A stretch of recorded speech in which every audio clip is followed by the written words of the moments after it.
of World Crisis Radio. This is Webster Tarpley reporting from Washington, D.C.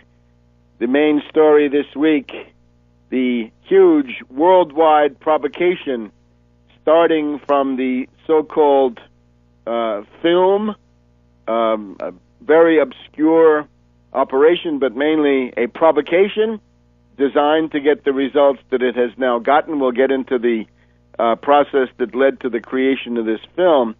But we're dealing here with a coordinated, covert operation. We are dealing with an October surprise. It's an October surprise, even though it's still September. The dynamic is that of an October surprise, a worldwide provocation designed to influence the outcome of the U.S. election. In whose favor? In the favor of Romney, to get Obama out. Obama now viewed as a Wall Street puppet who has outlived his usefulness. The ruling class, as we've said, is intent on dumping Obama and installing Mitt Romney for a fascist-like austerity dictatorship. But there's also a question of changing the entire mode in the Middle East, of ending the Obama era of color revolutions and going back to the neocon method of direct military attack. It's an October surprise. It's a September-October surprise, and the goal is to Carterize Obama, to remind everybody that he's the new Jimmy Carter. Well, that's the scenario that I already warned you about 4+ years ago in Obama the Postmodern Coup and in Barack H. Obama, the unauthorized biography. The goal is hostage-taking. Yes, indeed, hostage crises have to occur, according to this scenario, as well as the murder of U.S. Diplomatic officials, such as Ambassador Stevens, that we're going to talk about in a minute. But the main thing to understand is this is not a sociological phenomenon. It's not that somebody gets the idea to make a crackpot film and then somebody on the other side of the world happens to see this, becomes indignant, and mobilizes huge forces. That is fundamentally not what it is. It's a coordinated, covert operations.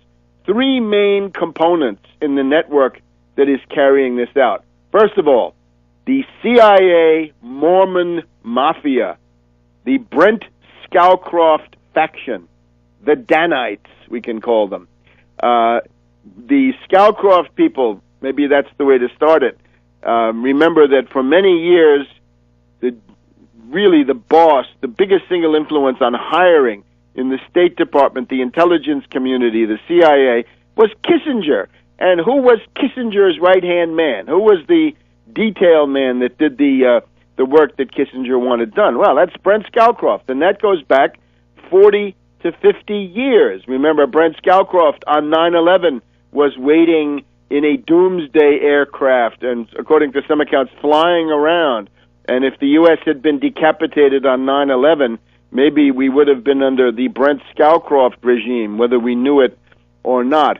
The CIA Mormon Mafia, remember that the Mormons, the young men, are all sent overseas for about 1.5 to 2 years of missionary work.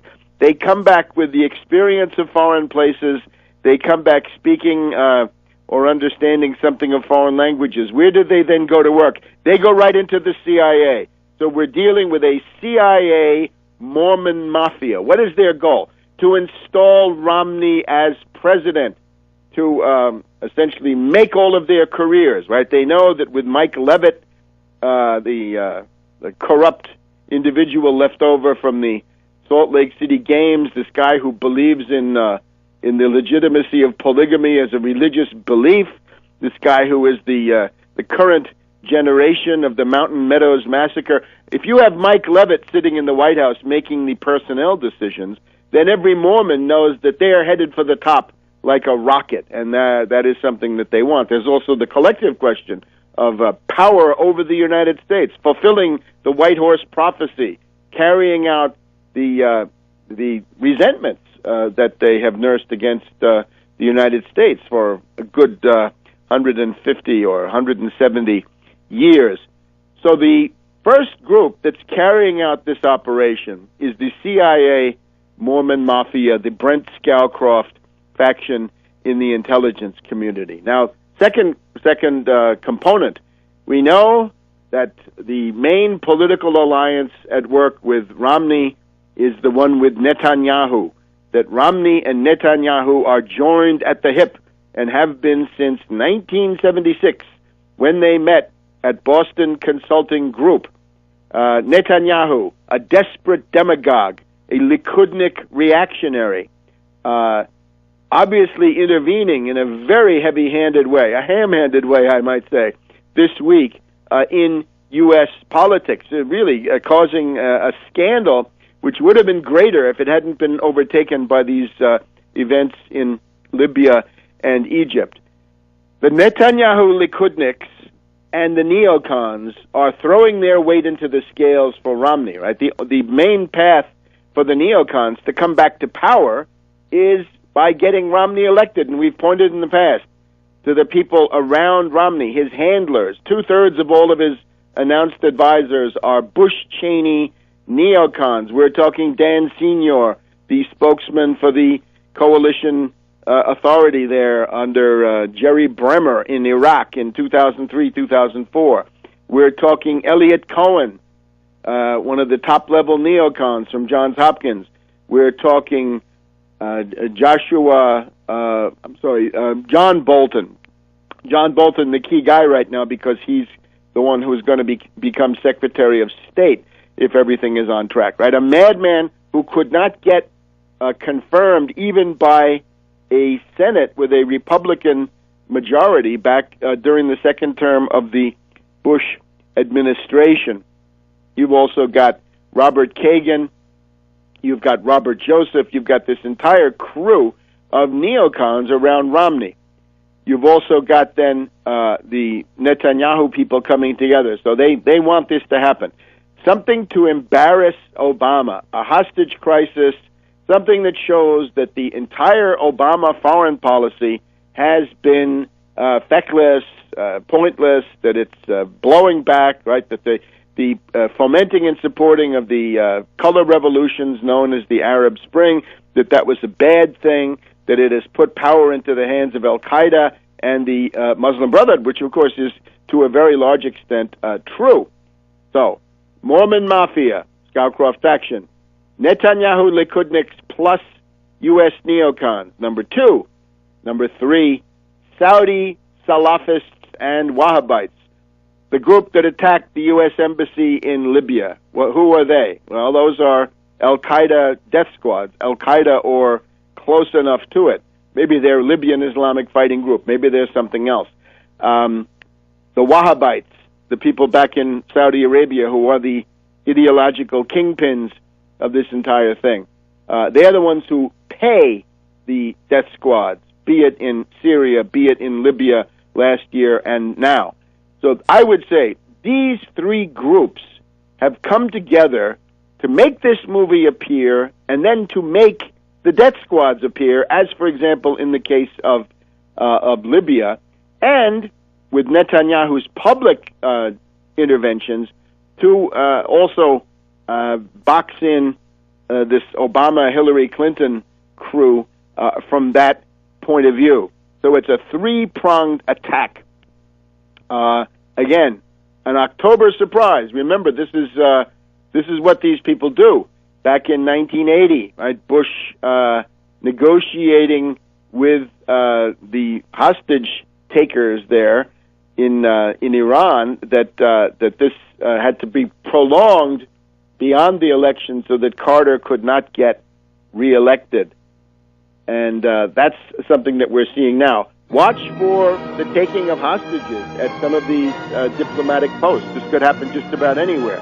The goal, once again, to Carterize Obama. Now we're going to get Bolton saying this in just a second. Back in 1 minute. Welcome back to World Crisis Radio. Webster Tarpley here in Washington, D.C. We've just sketched out the general conceptual framework. What's going on here with the attack on the U.S. Embassy in Libya, the killing of Ambassador Stevens and others, the 17 embassies that are under attack today, Tunis and Khartoum, seemingly the most energetic attacks, but watch out for all different places, even the ones you don't expect. Watch out for hostage-taking. Watch out for more assassinations and general chaos. It also projects inside the United States, right? We get these alarms, threatening phone calls, bomb threats, North Dakota State, University of Texas, Valparaiso State, I think in the Midwest. So all of this stuff going on. What's the bottom line? CIA, Mormon Mafia, Scowcroft faction on the attack, joined by Netanyahu Likudniks and neocons. Want to get Romney in there. And Saudi Salafists and Wahhabites who would probably also like to get Romney in. They also would like to shut down this Arab Spring and make themselves indispensable once again to the United States so that no fomenting goes on in their bailiwick there, in their backyard. Now let's try to go through this somewhat systematically. Let's start off with this provocation film. The film is called The Innocence of Muslims. There's some question about how it started out. It started out as The Innocence of bin Laden. It then became The Innocence of Muslims. And on the internet, you can see a certain number of minutes of this film. All right, so it was supposedly the actors who took part in this have come forward to say that they thought it was a film about a guy called George. Again, all of these stories, we're now in the realm of intelligence agencies. So all of this stuff, cum grano salis. Now, the Wall Street Journal did an interview on this past Tuesday to the guy who claimed to be the director, Sam Bacile, Sambacile. He says he's a 52-year-old Israeli-American real estate developer. He doesn't like Islam, and he says his film was funded by Jewish donors to the tune of $5 million. Well, that's an interesting story. Again, I wouldn't believe any of this as it comes in as raw intelligence. The phone number traced by the Wall Street Journal leads to Cerritos, California, and the home of somebody called Nakula Bacile Nakula, Bassely. Sounds a little bit like Bacile, but it's probably the other name that he goes by, because we're now in the realm of the spooks, Sam Bacile, Basselley. Who is this person? There's now two parties, of course. One that says he's an Israeli for sure. That's eminently possible. There's another approach which says no, he's a Coptic Christian from Egypt. Right? This is the Christian minority in Egypt, about 10% of the Egyptian population. Now, whichever of these two pans out, this is going to fan the flames of the operation. It's clever the way this was designed, because it was designed. Nakula is, we are told, a famous saint of the Coptic Christian religion. This is one of the first Coptic martyrs, as I understand it, back in the time of the Roman Empire, the Roman invasion, probably under the Emperor Titus, who came into the Middle East, that this name, I'm sorry, the name is Abanob. Abanob is the critical name. The guy Abanob Bacile, this is the typical Coptic name, Saint Abanub, Abonoub, a Coptic saint named after an Egyptian child martyred by the Romans. So that would be Coptic. And then the thing that the movie was promoted by Morris Sadek, Sadek, the head of the National American Coptic Assembly. So maybe Israeli, maybe Coptic. Doesn't matter. The the nationality or other characteristics of the patsy are totally immaterial, or of the various operatives that play their part. If it's Israeli, that fans the flames.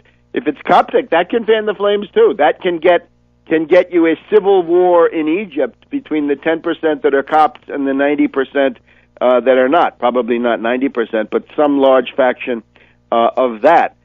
So this can go in a number of directions. Now, it's the document itself, of course, is a piece of banal stupidity, but this is not the issue. It's designed to have this effect, and not even that they just put that up and then sit there and hope that somebody will be outraged and go into the streets. They make sure that it will. And for this, we can transfer to the London Independent of Friday, the 14th of September, today.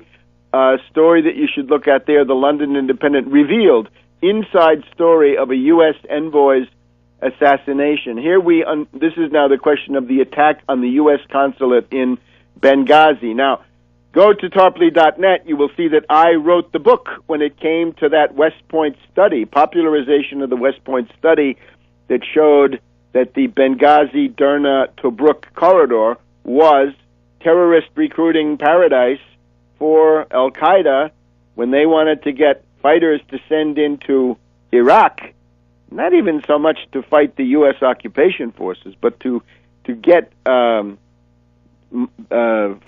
that would go in and attack the Shiites of the lower Euphrates. Right, that was the goal.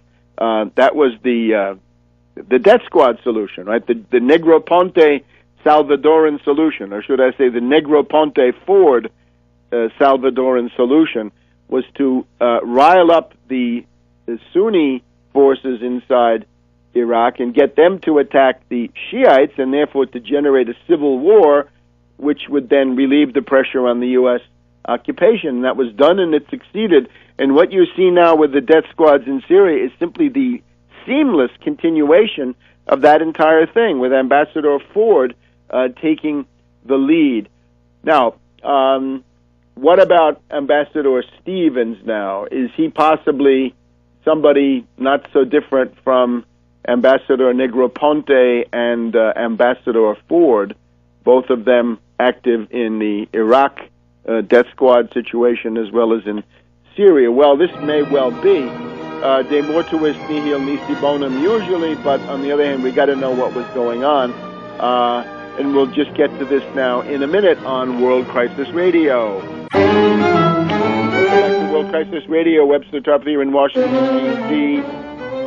CIA, Mormon Mafia, Netanyahu Likudniks and U.S. neocons, Saudi Salafists controlled by Wahhabites, all attacking, and that's what you see. That's the 17 countries where U.S. embassies are under attack. The goal, an October surprise, Carterize Obama, install Mitt Romney with an austerity dictatorship backed up by the widespread denial of the right to vote. And I guess we're having a little bit of technical difficulty today, but I think we can continue. Now let's just we'll look at this incident in Benghazi, right? The terror corridor we talked about in the last segment. I had written back in March of 2011, based on that West Point study. This is terrorist paradise. This is where you have more of these Salafis. This is the land of the Senussi Brotherhood. This is the land of the monarchy of King Idris and his royal court, fomented by the British against the Italians, and then used by British intelligence coming from Egypt against Gaddafi over many years. And now they've won out and they've taken over. And this is now an area which is chock full of death squads, heavily armed death squads running wild. And they had already attacked this same consulate in Benghazi before using an IED, right? One of these roadside bombs had been set off there. So this was known to be a very, very hot corner. So much so that in addition to the public consulate, which was a place that could be recognized, and people could go to, right? You need a visa, you go to the consulate.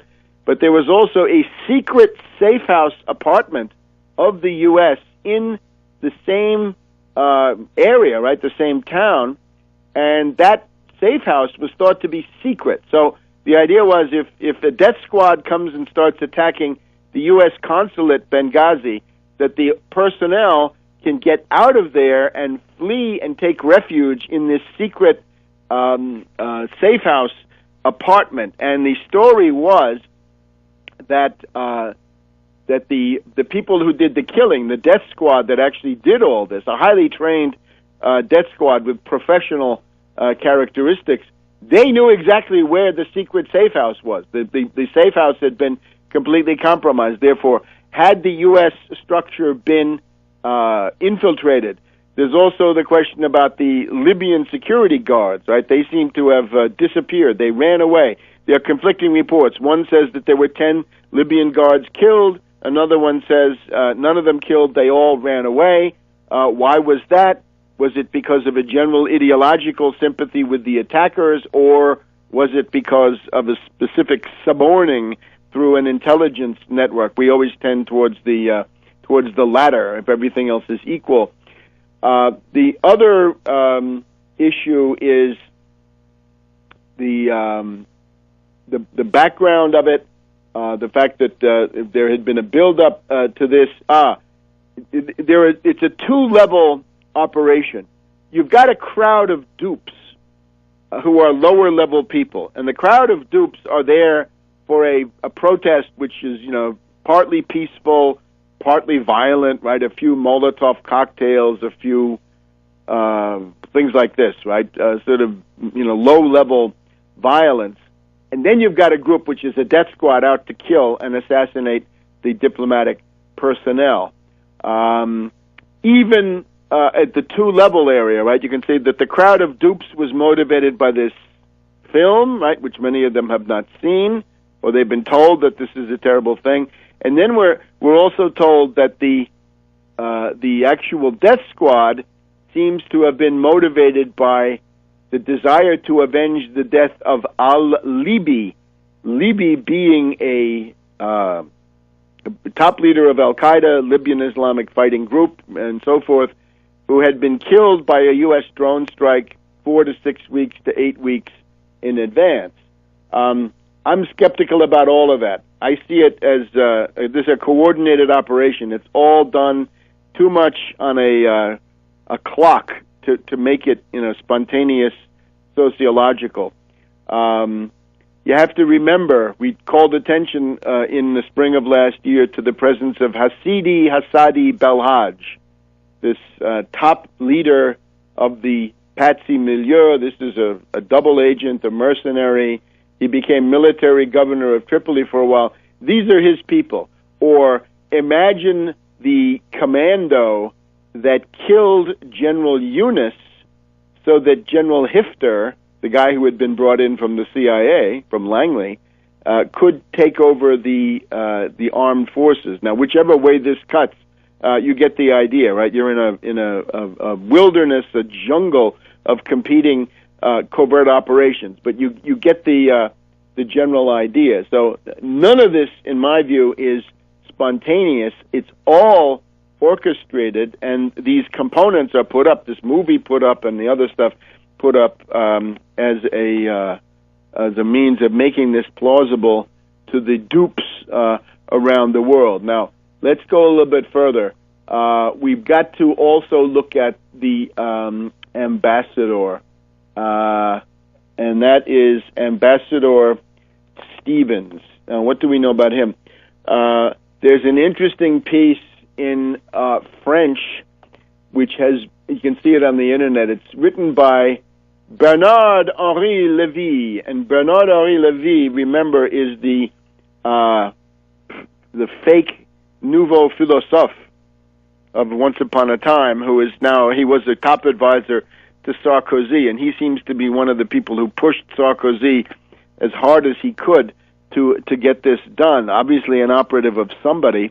Bernard-Henri Lévy has written a kind of an obituary for Ambassador Stevens, where he says, this was a great guy, this was my friend, this was somebody I admired, and we'll tell a little bit about it. He says, this is now the victory of the imbeciles. The imbeciles have won out. In other words, the people who did the killing were stupid. No, I'm sorry, stupid is not enough. This is an operation. Now, there is a legitimate question. Why would somebody like Stevens be sacrificed in this kind of an operation? And that is not 100% clear. So what does BHL tell us? That on March 14th, 2011, Bernard-Henri Lévy met with Jabril. Remember Jabril, the guy with the big forehead?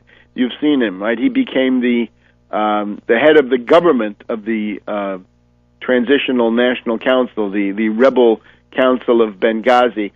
And Jabril was begging France and the U.S. to intervene militarily. That was going to happen then on the 19th of March, right? The bombing started on the 19th of March.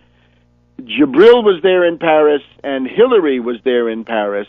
And what BHL, Bernard-Henri Lévy, says is that he got a meeting with Hillary for Jabril, and part of the meeting was Ambassador Stevens.